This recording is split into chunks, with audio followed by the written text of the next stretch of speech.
ఇక్కడ పిల్లల ఆరోగ్యం కోసం మాట్లాడుకుంటే మనం అంటే ఇప్పుడు ఉండే పరిస్థితులకి ఒక 10 ఏళ్ళు వెనక్కి వెళ్ళిన దానికి అంటే చాలా మార్పులు మనం చూస్తున్నామండి. అంటే ఎందుకని అంటే వస్తున్న జనరేషన్ వీక్‌గా ఉందా? ఎందుకంటే ఏ చిన్న పిల్లల హాస్పిటల్ తీసుకున్నా మనకి కిటకిటలాడుతూ కనిపిస్తుంది. అంటే ప్రైవేటే కాదు, ప్రభుత్వం సంబంధించి కూడా. అంటే ఏంటి 10 ఏళ్లలో ఏమైనా మార్పు ఏదైనా వచ్చిందా? లేకపోతే కరోనా తర్వాత ఏమైనా చేంజెస్ ఏమైనా ఉన్నాయా?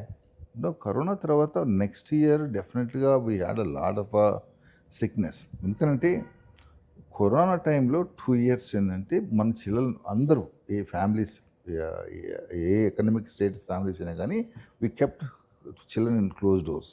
ఓకే. బయటికి పోయేవాళ్ళం కాదు, మిక్స్ అయ్యేవాళ్ళం కాదు. అందుకని 2 ఏళ్ళు ఆల్మోస్ట్ లైక్ స్టెరైల్ ఎన్విరాన్మెంట్లో ఉన్నారు పిల్లలు. అవును. సో సడన్గా ఏంటంటే 2 ఏళ్ళ తర్వాత సడన్గా వాళ్ళు బయటకు వచ్చేసి స్కూల్కి పోవడం చేసేసరికి so they would have kind of loss some immunity levels to some of the regular infections. చిన్న మామూలుగా వచ్చి కోల్డ్ అడినో వైరస్ అని వచ్చింది. అవును.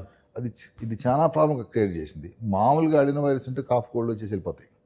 డాక్టర్ దగ్గర కూడా పోం ఒక్కోసారి, పోయినా కానీ పూట పోయి కన్సల్టేషన్ తీసుకుంటాం. అలాంటిది చిల్డ్రన్ న్యూమోనియాలు, సిక్నెస్, అడ్మిషన్స్, ఐసీయూలు, సో ఇవన్నీ అయినాయి కోవిడ్ తర్వాత. సో సడన్గా 2 ఇయర్స్ గ్యాప్ తర్వాత బయటికి పిల్లలు వచ్చిన తర్వాత బాగా సఫర్ అయింది 1.5 year time. Last year this year is very healthy. Okay. Actually this year we kind of significantly లో. మా పీడియాట్రిషియన్స్ అందరితో మాట్లాడుతుంటాం, కరీంనగర్, వరంగల్ అంతా. సో 100 పేషెంట్లు చూసేవాళ్ళు ఈ లాస్ట్ 3-4 నెలల్లో 10 ఇస్తున్నారు. అంటే డిసీజ్ లోడ్ తగ్గినట్టే కదా. అవును కదండి. డిసీజ్ లోడ్ తగ్గినట్టే కదా.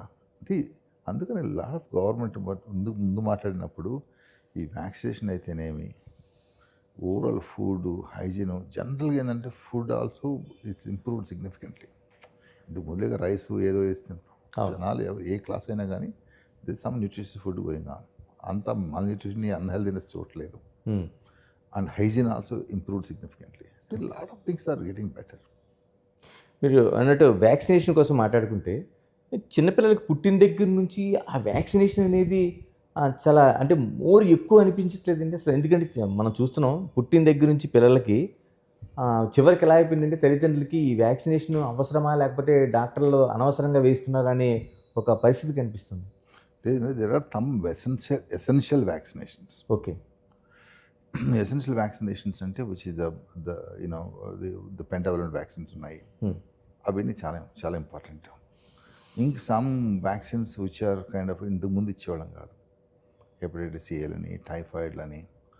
కాకుంటే ఏంటంటే మన పిల్లలు ఒకసారి ఒక ఏజ్ వచ్చిన తర్వాత టైఫాయిడ్ అనేది బయటికి తింటారు, కంటామినేషన్ ఉంటుంది. ఇంతకుముందు మేము 2014-15 దాకా సమ్మర్లో ఉన్నప్పుడు బ్యాడ్ ఫీవర్లు వచ్చేయండి, టైఫాయిడ్ ఫీవర్స్. ఓకే. కానీ ఇప్పుడు రేర్గా చూస్తాం typhoid fever because of this vaccinations. ఇప్పుడు ఏంటంటే ఒక vaccine shot versus sickness, hospital admission అనేది ఇది మంచి cheaper. Prevention is always better. అందుకని టైఫాయిడ్ అనేది చాలా రేర్గా చూస్తాం. In malaria so much of mosquito population has come down. Mosquito population బాగా తగ్గింది. ఇంతకుముందు చూసినంత మలేరియా చూడట్లేదు మనం. ఓకే. ఈవెన్ సీజన్లో కూడా చూడట్లేదు. సీజనల్ ఫీవర్స్ కూడా సీజన్లో కూడా చాలా తక్కువ మలేరియా. బాగా అంటే ఇదంతా వ్యాక్సినేషన్ వల్ల. ఈ వ్యాక్సినేషన్స్ మామూలుగా ఓవర్ ఎన్విరాన్మెంటు అండ్ మనం ఫాగింగ్ చేస్తున్నారు. There is lot of efforts being done also done. ఈ 20 ఏళ్ళలో నేను చూసిందంటే గ్రేట్ ట్రాన్స్ఫర్మేషన్. అంటే ఇన్ని వ్యాక్సినేషన్లు అవసరమా అనేది కూడా ఒక పెద్ద ప్రశ్న తల్లిదండ్రులకే కాదు చాలా మందికి వస్తుంది. ఎందుకంటే హెపటైటిస్ బి అంటారు, ఒక పెద్ద ప్రోగ్రెస్లో జరుగుతుంది, పెద్ద ప్రచారం, ఒక భయం.